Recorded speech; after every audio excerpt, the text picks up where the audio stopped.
menyaksikan dialog interaktif dari TVRI Papua, yaitu Papua 60 Menit untuk edisi kali ini Kamis 31 Maret 2022. Bersama saya Grace Walido yang akan menemani Anda sekalian untuk 1 jam ke depan. Pemirsa setia TVRI Papua dimanapun Anda berada, Gereja Kemah Injil Tanah Papua ataupun GKI Tanah Papua telah melakukan banyak sekali hal-hal luar biasa terkait dengan pelayanan dan salah satunya adalah unsur perempuan. Untuk itu pada malam hari ini secara khusus kita bersama-sama akan membahas terkait dengan perempuan-perempuan luar biasa ini dengan tema yang kami angkat, kilas balik pergerakan pekerjaan perempuan dari P2S menuju P3W GKI di Tanah Papua. Dengan demikian telah hadir bersama saya di studio pada malam hari ini 3 orang narasumber. Langsung saja kita sapa narasumber kami yang sangat cantik. Yang pertama yaitu Ibu Hermin Rubrar SSI sebagai pimpinan P3W GKI. Selamat malam Ibu, apa kabar? Selamat malam, baik. Sehat selalu Ibu ya. Dan selanjutnya adapun narasumber kami yang tidak asing lagi yaitu Pendeta Andrikus Movo MTH sebagai Ketua Sinode GKI Tanah Papua. Selamat malam Bapak, apa kabar? Selamat malam, baik-baik. Baik. Dan selanjutnya, narasumber kami yang ketiga adalah Pendeta Hizkia Rolo MM maksud saya, sebagai Wakil Ketua Sinode GKI Tanah Papua. Selamat malam Bapak, apa kabar? Selamat malam, kabar baik, Tuhan berkati. Tuhan memberkati juga. Pemirsa, untuk itu langsung saja kita akan mencari tahu lebih lagi terkait dengan pergerakan perempuan yang dapat membantu pelayanan dan menjangkau setiap insan di luar sana. Untuk itu saya akan beralih kepada Ibu Hermin sebagai pimpinan P3W GKI sendiri. Dapatkah Ibu menjelaskan terlebih dahulu karena kita dalam masa perayaan untuk P3W sendiri, jadi ada perlu untuk dilakukan sedikit kilas balik. Dapatkah diceritakan mungkin sedikit terkait dengan sejarahnya? Iya. P3W sendiri adalah Pusat Pembinaan dan Pengembangan Wanita GKI Tanah Papua. Lembaga ini dihadirkan oleh gereja tepatnya tanggal 2 April 1962. Dan dalam perjalanan yang panjang, P3W sendiri ini nama yang hari ini ada, tetapi kalau kita flashback, P3W sejak tahun 1962 mengalami baik perubahan nama, ada P2S, Pusat Pelayan Sosial, lalu P3S, Pusat Pelatihan Pelayan Sosial, lalu kemudian menjadi PLPS, Pusat Latihan Pelayanan Sosial. Jadi Pusat Latihan Pelayanan Sosial. Dan pada tahun 1990-an baru menjadi P3W. Itu perjalanan yang panjang, itu berkaitan dengan pengembangan pekerjaan juga. Jadi waktu lalu lebih fokus pada persiapan tenaga-tenaga pelayan sosial atau kita bilang tenaga penggerak dalam gereja tapi juga dalam masyarakat.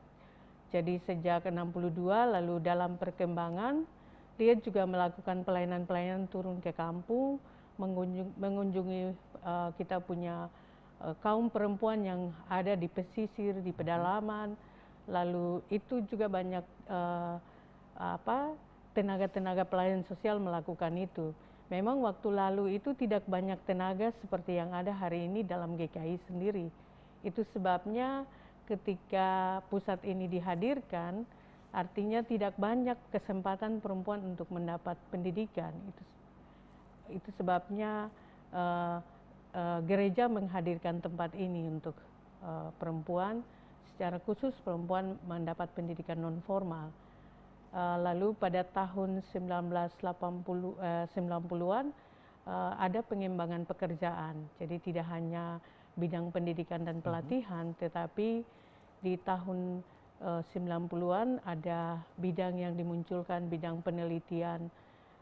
penelitian informasi dan publikasi, lalu bidang pelayanan dan bimbingan pastoral konseling, lalu ada bidang kemandirian usaha. Jadi itu perjalanan yang panjang dan dalam perkembangan juga ada dibuka pusat-pusat atau cabang-cabang untuk mendekatkan pelayanan pada perempuan. Jadi ada Jayapura adalah pusat yang pusat, lalu di cabang di Sorong Selatan, tepatnya di Teminabuan, untuk melayani kaum perempuan di wilayah Kepala Burun.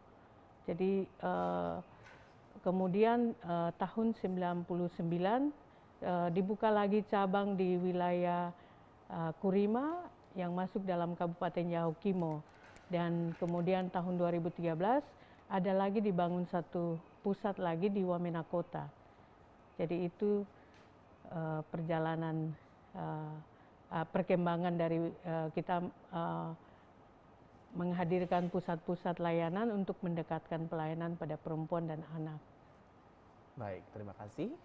Dan pemirsa, seperti yang tadi kita dengar bersama-sama bahwa P3W sendiri tidak hanya berpusat di Jayapura, namun di Kepala Burung yang mengayomi beberapa daerah-daerah lain serta di daerah pegunungan sendiri.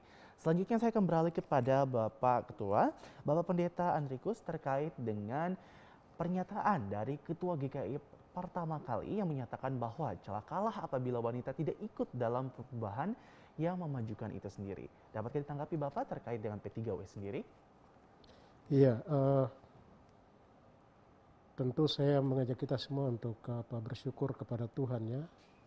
Nah, tahun ini kita akan merayakan ulang tahun hadirnya lembaga kita yang satu ini, yang tadi sudah dijelaskan mulai dari berawal tahun 1962, nah kemudian sampai pada tahun ini kita akan merayakan usia ke-60.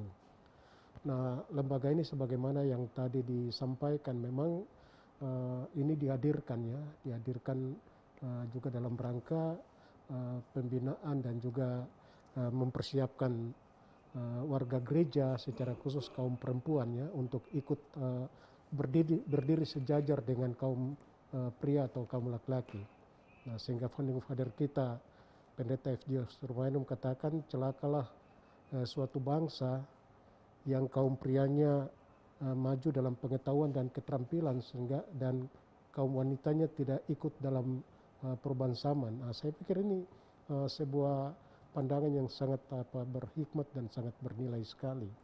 Nah, karena itu dalam perjalanan panjang sampai dengan hari ini GKI di Tanah Papua, tentu saya katakan di sini bahwa terus memberi perhatian ya kepada kaum perempuan, kaum wanita, baik internal dalam gereja tetap juga di tengah-tengah masyarakat, dan ini yang terus dilakukan. Dan lembaga kita yang satu ini yang hari ini telah memasuki usia ke-60 P3W, nah terus ikut andil mengerjakan hal-hal yang berkaitan dengan program kegiatan-kegiatan secara khusus dalam rangka mempersiapkan kaum perempuan. Nah, sedikit saya jelaskan bahwa sejak awal gereja pada masa sendingnya sampai dengan sekarang ini, kenapa sampai saya katakan tadi bahwa kaum perempuan diikutkan, karena ini tugas bersama dan tugas panggilan bersama yang terus harus dikerjakan. Karena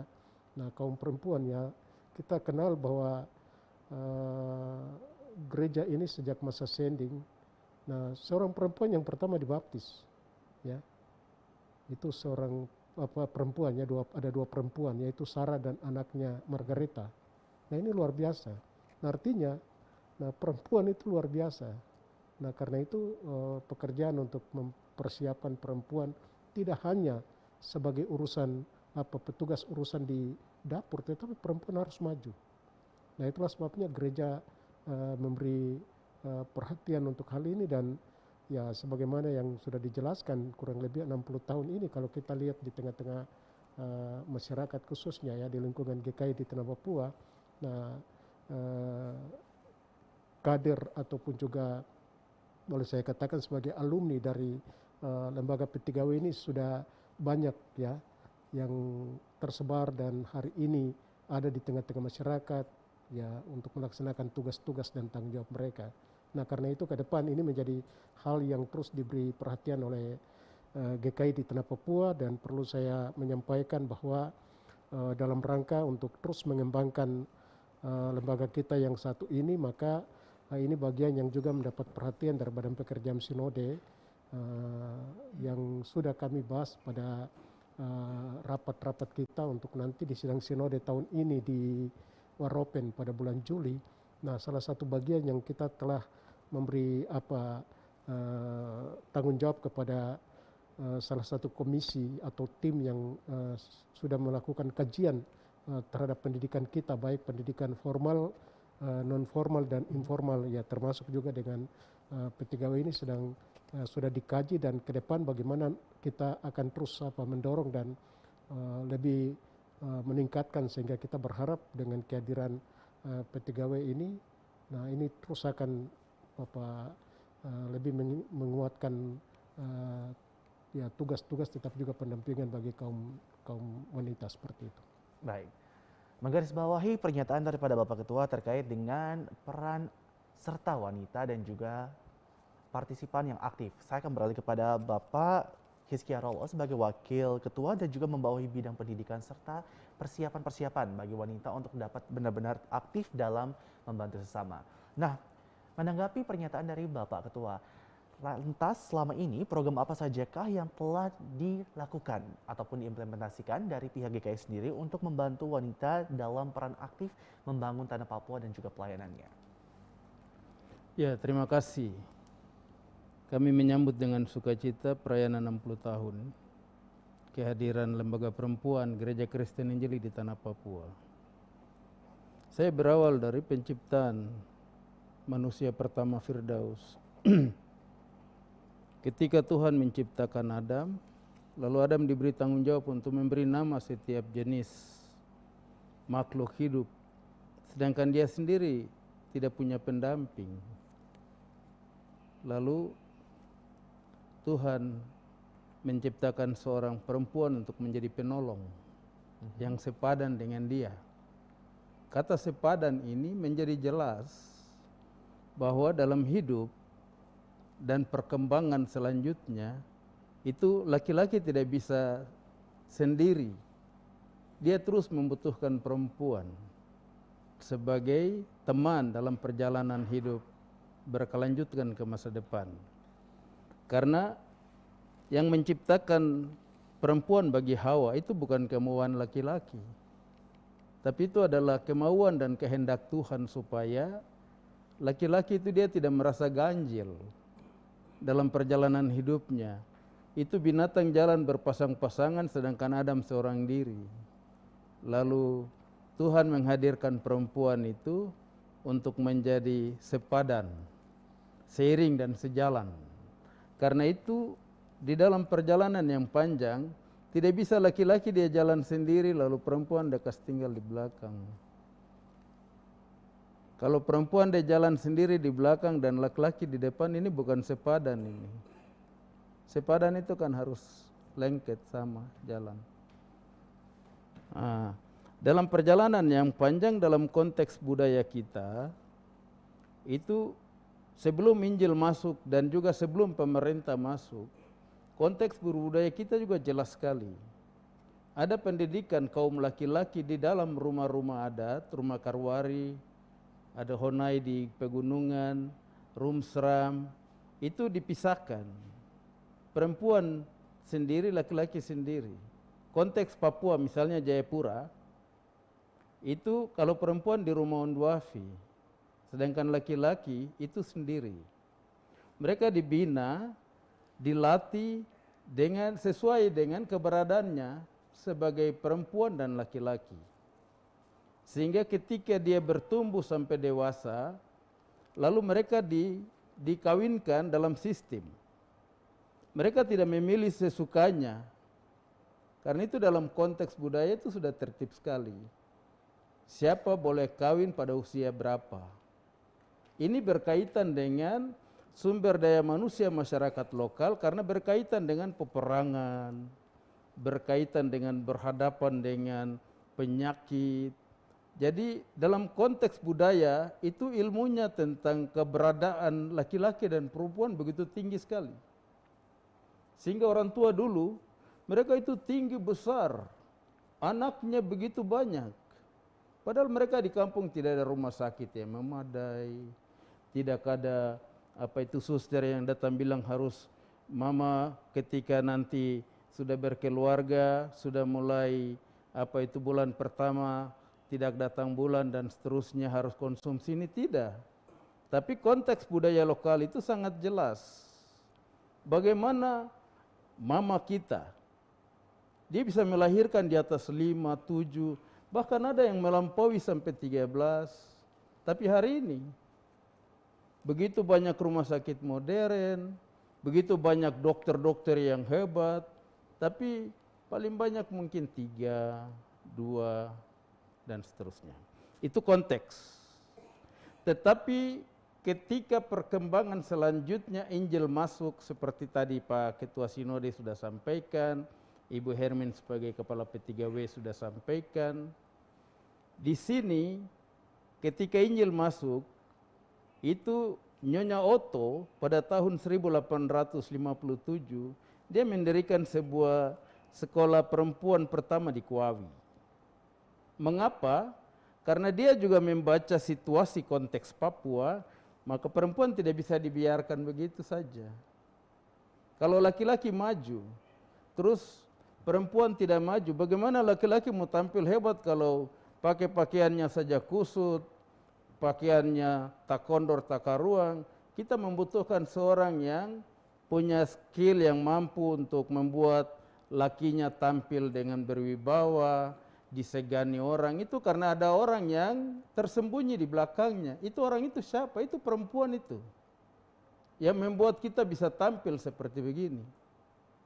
Kalau tanpa perempuan di samping, apa artinya laki-laki? Karena itu dewasa ini ada banyak lembaga yang berpikir tentang bagaimana keikutsertaan perempuan dalam perkembangan dan perubahan zaman. Untuk GKI di tanah Papua, salah satu lembaga yang telah dihadirkan ini lembaga non formal, tetapi lembaga formal.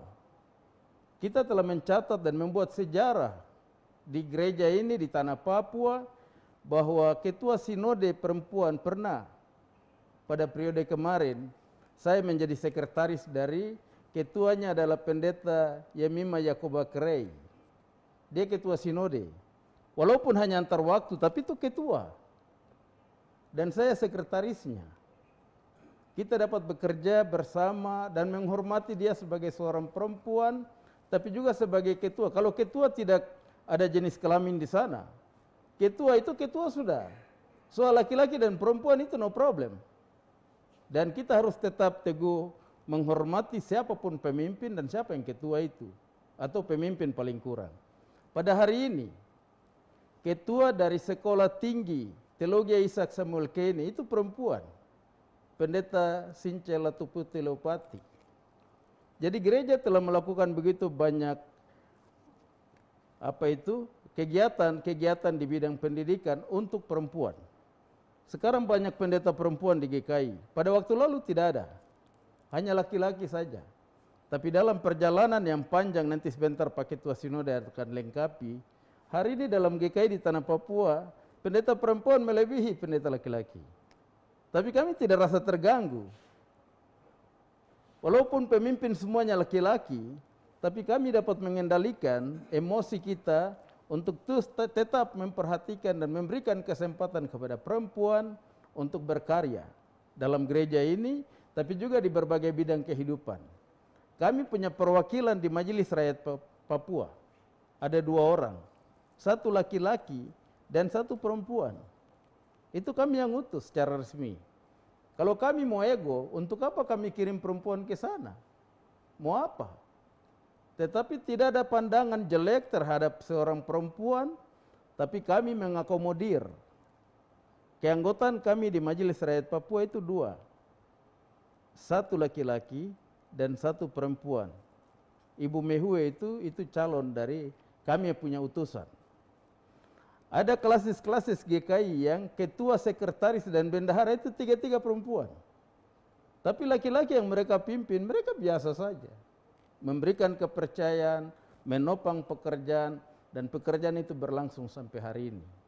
Karena itu, dalam kapasitas saya sebagai penanggung jawab pendidikan GKI di tanah Papua, kami terus memberikan kesempatan untuk laki-laki dan perempuan untuk sama-sama mendapatkan pendidikan yang sama, dan juga memberikan promosi untuk jabatan-jabatan yang mereka juga duduki secara bersama-sama secara terhormat. Dan itu juga kami mau beritahukan untuk siapa saja bahwa GKI di Tanah Papua adalah sebuah lembaga yang memberikan penghormatan yang cukup besar dan sama rata untuk laki-laki dan perempuan. Saya pikir itu pandangan dari saya selaku penanggung jawab pendidikan GKI di Tanah Papua. Baik, terima kasih. Satu hal penting di sini terkait dengan pernyataan, maksud saya dengan penjelasan daripada Ibu Hermin sebelumnya, bahwasannya terjadi perubahan-perubahan dari P2S hingga P3W sendiri. Dalam perjalanannya, perubahan ini apakah hanya sebatas substansial dalam arti perubahan nama semata, ataukah berpengaruh pada kinerja sendiri? Seperti yang Ibu juga katakan bahwa P3W memiliki beberapa cabang sekaligus. Bagaimana kinerjanya? Iya, dalam perkembangan yang ada memang bukan hanya perubahan nama, tetapi perubahan nama itu ikut dengan perubahan berkaitan dengan pelayanan yang kita lakukan. Artinya seperti tadi saya katakan bahwa waktu lalu kita hanya punya satu bidang pelayanan, lebih banyak melakukan pelatihan-pelatihan, dan perkunjungan yang dilakukan itu berkaitan dengan pelayanan dari para alumni kita di lapangan. Tetapi dalam perkembangan yang ada, artinya seperti yang kita tahu bahwa pelayanan GKI Tanah Papua itu sangat luas, seluruh Tanah Papua. Artinya kita tidak bisa mengunjungi semua tempat. Itu sebabnya kita butuh tenaga yang bekerja untuk bisa kita menjangkau semua tempat, kita mendirikan cabang-cabang, lalu kita juga meningkatkan kapasitas dari staf. Tenaga di waktu lalu mungkin tidak terlalu banyak yang juga punya pendidikan tinggi, kalaupun ada tidak banyak. Tapi hari ini di P3W sendiri ada pendidikan yang banyak teman-teman juga punya pendidikan tinggi secara formal.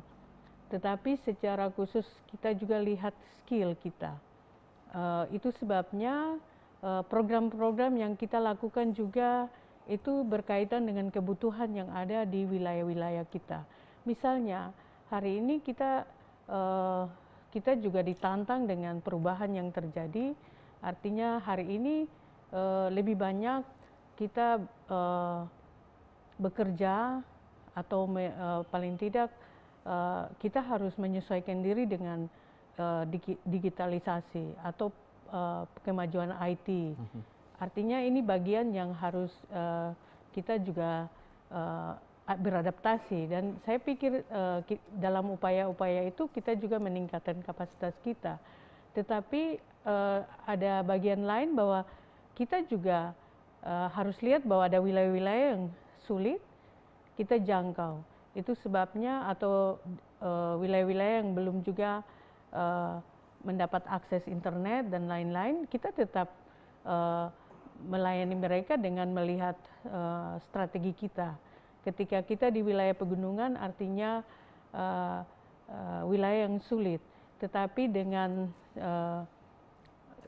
kita meningkatkan kapasitas staf, tapi juga lebih banyak meningkatkan kader-kader kita di tingkat lokal, pelayanan kita bisa berjalan.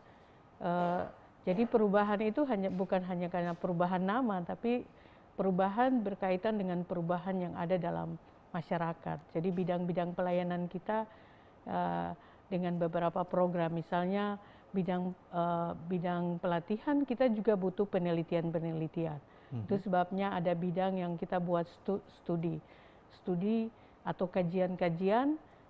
Kita punya satu studi itu berkaitan dengan studi di wilayah-wilayah yang berhubungan dengan gizi. Lalu kita ada program yang kita buat itu program di beberapa titik dengan maksud bahwa ketika kita buat program gizi ada misalnya di wilayah pegunungan, di wilayah Mamberamo, di wilayah Waropen, dan di wilayah Teminabuan, kita benar-benar menyiapkan kader-kader lokal, tapi juga bekerja sama dengan puskesmas, bekerja sama dengan dinas kesehatan, sehingga program yang kita lakukan tidak hanya sekedar kita melakukan kegiatan dan selesai, tapi bagaimana kita melihat masyarakat itu mandiri dan sadar bahwa program gizi itu penting. Jadi saya pikir itu strategi kita ketika kalau kita bilang ada kita berusaha untuk meningkatkan. Jadi itu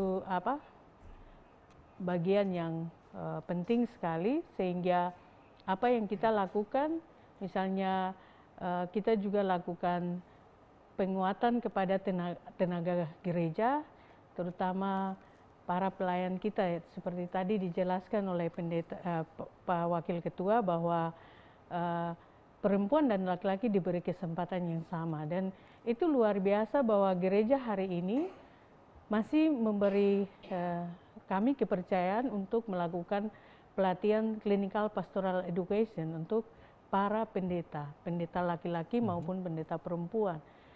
Kenapa bagian ini penting? Karena dalam perkembangan atau masyarakat kita juga mengalami banyak masalah atau permasalahan yang sulit dalam gereja, dalam pelayanan, dalam keluarga, dan dalam jemaat. Itu sebabnya ada penguatan dan peningkatan kapasitas secara khusus skill dalam pelayanan pastoral konseling. Tentu dalam menjalankan semua tanggung jawab yang diberikan dan terlebih khusus kepercayaan seperti itu dari pihak gereja, lantas bagaimana untuk koordinasi dalam hal pengaturan setiap anggota, bahwasannya anggota-anggota yang ada tidak hanya berasal dari satu tempat, ada pun di cabang-cabang lainnya seperti itu. Dan untuk proses rekrutmen sendiri, bagaimana prosesnya? Karena seperti yang kita ketahui ada beberapa anggota yang organik dan juga yang non-organik seperti itu. Mungkin dapat dijelaskan, Bu? Iya, mungkin sebelum saya jelaskan secara khusus apa yang ditanyakan, saya mau memberi penjelasan bahwa P3W GKI atau pusat kita dalam melakukan program kita tidak lepas dengan program yang ditetapkan oleh gereja. GKI Sinode Tanah Papua lewat sidang-sidang sinode. Itu sebabnya kita bertanggung jawab dalam 5 tahun, setiap 5 tahun kita juga bertanggung jawab untuk melaporkan program-program kita. Jadi program kita pun dievaluasi oleh gereja. Lalu menyangkut tenaga, bagaimana kita merekrut, ada tenaga yang ditempatkan oleh gereja sendiri, itu kita bilang tenaga organik. Jadi di P3W GKI ada tenaga non pendeta, tapi ada juga pendeta. Itu diangkat dan ditempatkan oleh GKI. Sementara ada tenaga-tenaga yang kita bilang non organik, itu tenaga yang kita rekrut karena kebutuhan. Lalu ada tenaga lapangan, karena itu berkaitan dengan program-program yang kita kembangkan. Misalnya kita juga ada tenaga lapangan untuk program literasi, kita juga ada tenaga lapangan untuk program gizi, dan kita ada tenaga untuk HIV/AIDS, relawan HIV/AIDS. Jadi itu kita punya tenaga-tenaga lapangan ya, kita bilang relawan, tapi mereka sangat membantu. Baik. Untuk itu, saya kembali kepada Bapak Pendeta Andrikus terkait dengan bagaimana setiap daripada wanita-wanita yang hebat ini sendiri dapat benar-benar melaksanakan tugasnya. Untuk peran serta mereka ini sendiri dari pihak GKI sendiri, bagaimanakah strategis yang dapat digunakan untuk dapat benar-benar membantu memaksimalkan potensi daripada setiap perempuan yang ada? Oke, ya sebagaimana tadi sudah dijelaskan oleh Pak Wakil Ketua yang juga membidangi khususnya pendidikannya, GKI di Tanah Papua ya dalam kaitan dengan program kerja yang tadi disinggung juga oleh Ibu Hermin, setiap 5 tahun itu programnya dibahas ya, dibahas dan ditetapkan pada sidang sinode.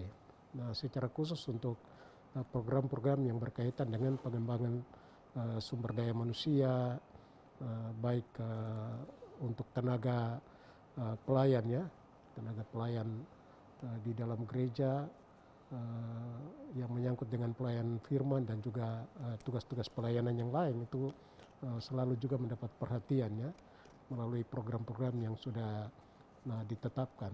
Tentu bahwa dalam kaitan dengan rekrutmen tenaga-tenaga atau pekerja di dalam gereja ini juga selalu dilihat sesuai dengan kebutuhannya, kebutuhan yang ada dan juga tentu berkaitan dengan ya kemampuan untuk pembiayaan karena contoh untuk pengangkatan pegawai ya, pegawai dalam GKI di Tanah Papua hari ini kami memiliki pegawai aktif yang tidak sedikit, yang ada 1950-an ya.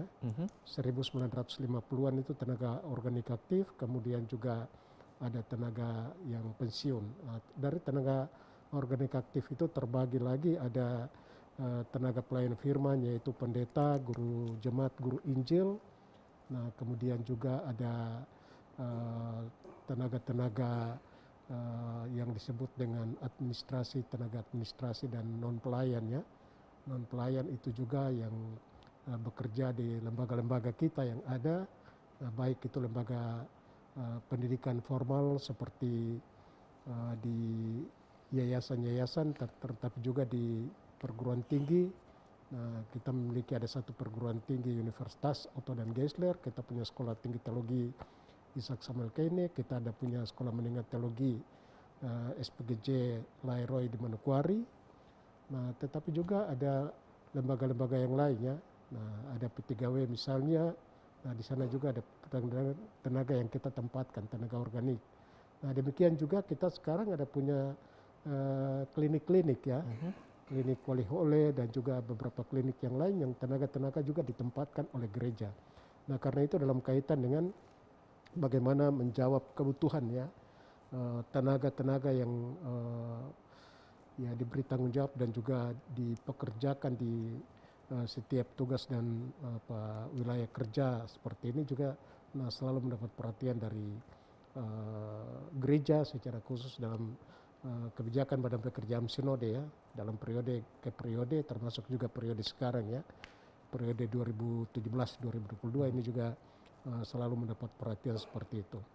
Nah, ke depan ini juga yang saya katakan bahwa dalam kaitan dengan pengembangan kelembagaan kita termasuk juga apa yang sudah tadi saya singgung menyangkut dengan pendidikan ya dan juga baik pendidikan formal, non formal dan informal ini juga menjadi hal yang tentu mendapat perhatian serius dari kita dan kita berharap pada sidang sinode 18 di Waropen nanti kita akan ya menetapkan sebuah ketetapan yang kemudian kita akan gunakan sebagai kebijakan ke depan untuk bagaimana menata kelola seluruh kelembagaan kita. Nah, karena pada tahun 2018 dalam sidang sinode tahun ini ya pada sidang sinode 18 di Waropen juga kita akan menetapkan amandemen terhadap tata gereja dan peraturan-peraturan gereja. Nah, tetap berkaitan dengan amandemen yang kita lakukan ya amandemen yang boleh kita katakan akan punya kaitan dengan seluruh perubahan secara mendasar hal-hal yang punya kaitan dengan kebijakan gereja ke depan untuk melihat hal-hal yang kita menganggap ya harus cepat kita adaptasi dan juga melihat perkembangan perubahan dunia sekarang ini ya karena GKI di Tanah Papua sebagai bagian yang tidak bisa terpisahkan dalam perubahan dunia ya hari ini. Nah, itulah sebabnya ini juga menjadi momentum yang sangat tepat untuk sebagai gereja kita melihat ke depan supaya dengan perubahan baik peraturan tetap juga hal-hal yang punya kaitan dengan struktur organisasi dengan pelayanan kita ke depan betul-betul bisa dapat menjawab apa yang kita sebut dengan tantangan dan perubahan zaman seperti itu. Baik. Pemirsa, kami pun mengundang Anda untuk berinteraksi langsung bersama ketiga narasumber kami terkait dengan topik yang kami angkat, yaitu kilas balik pergerakan pekerjaan perempuan dari P2S menuju P3W GKI di Tanah Papua. Untuk itu, pemirsa dapat menghubungi layanan telepon 0812 400 71214 dan telah bergabung bersama kami satu penelpon. Langsung saja kita sapa Bapak Itlai dari Wamena. Selamat malam, Bapak. Selamat malam, Tuhan berkati. Tuhan memberkati. Silakan Bapak pertanyaannya. Ya, saya mau pertanyaan untuk Bapak Ibu. Saya mau kasih khusus Bapak Ibu ada dorong dari gereja kesempatan untuk MRP juga di kantor kantor. Saya mau usulkan dari itu harus menyuarakan pada gereja itu khususnya perempuan itu harus dari pejabat berjumpa bupati dan senat tidak punya perempuan sudah didorong untuk jadi pemimpin Papua di sekarang ini. Karena kita bicara untuk perempuan. Nah, perempuan itu tidak berlaku begitu, tidak gunakan begitu. Pada perempuan ini harus kita utamakan mereka ini harus dipimpinan. Jadi pimpinan untuk birokrasi. Untuk birokrasi baru birokrasi. Tidak mereka harus jadi pimpinan. Karena pimpinan sekarang dari gubernurnya sampai wali kota, bupati-bupati ini semua tidak betul. Baik. Mungkin kita dorong, kita dorong untuk perempuan dari bupati, bupati tidak bisa. Dapat jawab terjadi, kenapa bisa darat itu bisa jadi. Baik, Bapak Itlai. Baik, Bapak Itlai, kita telah mengerti apa yang ingin disampaikan Bapak Itlai. Terima kasih. Mungkin langsung saja akan ditanggapi. Saya akan memberikan kesempatan kembali kepada Bapak Ketua untuk menanggapi pernyataan dari Bapak Itlai terkait dengan kita harus benar-benar menyuarakan perempuan itu baik di gereja maupun di birokrasi. Oke, saya pikir ini sebuah tantangan bagi kita semua ya, bukan hanya gereja, tetap juga di lingkup pemerintah, di wilayah atau masyarakat adat dan sebagainya. Nah, saya pikir sebagaimana pandangan dari founding father kita ya, Pendeta F.J. Rumainung, celakalah suatu bangsa yang kaum prianya maju dalam pengetahuan dan pendidikan, sedangkan perempuannya tidak ikut dalam perubahan zaman. Ya, ini saya katakan ini statement ini luar biasa ya, pandangan dari founding father kita Rumainung. Nah, hari ini sebenarnya ruang terbuka, ya. Kalau di gereja GKI secara internal tadi dijelaskan oleh Pak Wakil Ketua, ya kami hari ini misalnya, nah di pimpinan di klasis, bahkan pernah ketua sinode perempuan, ya, dan ini ruang terbuka sekali untuk gereja. Nah, kita juga bagaimana memberi perhatian dan juga kesempatan bagi perempuan untuk maju. Dan saya pikir seperti tadi disampaikan sangat luar biasa. Nah, ke depan kita dorong supaya perempuan-perempuan hebat ini bukan hanya menjadi anggota DPR atau MRP. Nah, kalau dapat bisa maju untuk calon gubernur, ya, kita punya perempuan pernah jadi menteri kan, seorang perempuan pernah jadi menteri pendidikan, menteri perempuan, pemberdayaan perempuan ya, Profesor Yona Yembise misalnya. Masa menteri saya bisa kok untuk gubernur dengan bupati wali kota atau wakil tidak bisa? Ya ini kan luar biasa. Nah, hari ini memang ada di beberapa kabupaten kami juga dorong di sana ada ketua-ketua DPR misalnya perempuan. Ya, saya lihat misalnya di Kabupaten Biak Numfor itu ketua DPR-nya perempuan, di Kota Sorong misalnya ketua DPR-nya perempuan, ya. Dan saya pikir ini luar biasa dan saya pikir gereja kita juga terus akan mendorong dan juga mempersiapkan warga gereja kita supaya tidak hanya terlibat dalam pelayanan di lingkup gereja saja, tapi mereka bisa maju dan masuk di ruang-ruang termasuk juga di politik ya, untuk menjadi pimpinan di sana. Seperti itu. Baik, terima kasih. Semoga saja dapat menjawab Bapak Iklai yang telah bergabung bersama kami.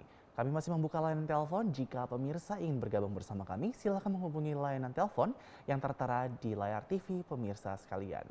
Saya akan beralih kepada Bapak Pendeta Hizkia. Pendidikan selalu menjadi garis bawah yang menjadi satu hal yang sangat krusial ataupun penting. Bapak Hizkia sebagai seseorang yang membawahi pendidikan khususnya formal, non-formal, dan juga informal. Bagaimanakah perkembangan daripada pendidikan khususnya untuk lingkup GKI dan juga P3W sendiri? Ya, untuk P3W ini satu lembaga perempuan yang bagi saya hari ini peranannya cukup penting dalam gereja. Bahwa P3W tidak hanya sekedar memperhatikan kegiatan-kegiatan perempuan, tapi hari ini misalnya kampanye-kampanye kemanusiaan, kampanye terhadap lingkungan hidup, kampanye terhadap kekerasan perempuan dan anak. Mereka terlibat dan juga lakukan tindakan-tindakan kemanusiaan yang sangat-sangat luar biasa. Dan kami selalu dalam diskusi terbatas, bahkan sampai ke ruang-ruang publik, bagaimana peran dari seorang perempuan itu benar-benar kelihatan dan menonjol. Mengapa Ibu Hermin dan teman-teman di P3W mereka melakukan ini? Karena pada dasarnya perempuan itu yang melahirkan dan memberikan kehidupan. Kalau perempuan tidak kita perhatikan, misalnya dari sisi kesehatan, sisi pendidikan, dengan ditopang oleh berbagai macam skill, kasihan sekali. Nanti laki-laki yang dilahirkan, dia tidak akan mendapatkan masa depan yang begitu bagus. Kalau seorang perempuan, seorang ibu, seorang mama, ketika dibekali dengan baik, dan ketika dia memasuki masa berumah tangga, otomatis